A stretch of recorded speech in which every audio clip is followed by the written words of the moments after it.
நான் மெல்ல மாறினேன், நன்றியை வாய்விட்டு கூறினேன்.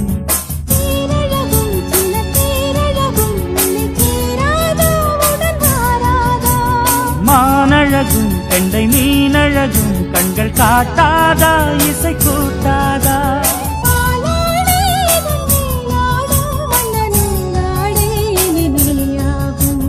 கோயில் வாசலில் கார்த்திகை தீபம் நின்னுதே, விளக்கேற்றும் வேளையில் ஆனந்த கானம் சொல்லுதே.